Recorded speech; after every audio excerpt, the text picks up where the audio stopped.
Hi everyone, number one Marmaduke fan here with a mini review of part 1 of Cyberfrog Blood Honey.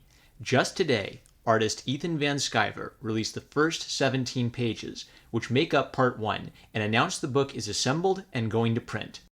My first thought is I really appreciate the detail that Ethan Van Sciver brings to his work, while still giving the main characters a lively sense of movement.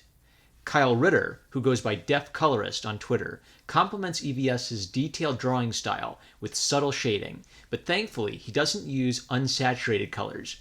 This means it's easy to mentally separate the colors for different parts of the composition, even at a small size. Things pop. Something that's interesting about this project from a writing perspective is how many new people are being introduced to Cyberfrog and how this has to get everyone up to date. I'll admit that I'd never heard of this character before hearing about the crowdfunding campaign for Cyberfrog Blood Honey.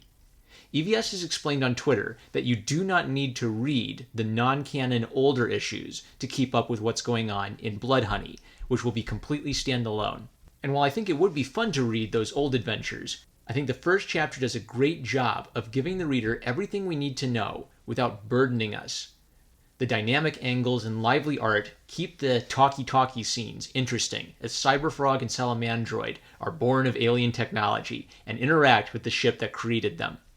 Page 12 is especially strong as it uses Cyberfrog's changing facial expression to explain how he becomes jaded to humanity as they continually reject him as a freak.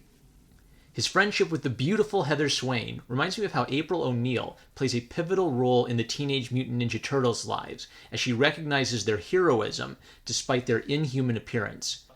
I like how there is a rational explanation for Cyberfrog speaking in a 90s-style lingo, but it also adds just a touch of comic relief to a fairly serious introduction. I thought the alien ship, which was the narrator for this first chapter, was especially interesting, because it creates a false sense of security and hope, only to have a dramatic revelation foreshadow the danger of the alien swarm Cyberfrog, Heather, and Salamandroid have to go up against in the rest of the book. It leaves me stoked for the full physical book. I'm very happy with the way the composition, detail work, and color all work together as a whole. I especially liked the letter's unique speech bubbles for alien speech, which are still easy to interpret as normal speech bubbles or loud yelling bubbles based on their shape, but are all distinctively unlike normal speech for human characters. One quibble I have is the green lettering on a yellow background was fairly difficult for me to read, but this could be a result of the low resolution of the preview images.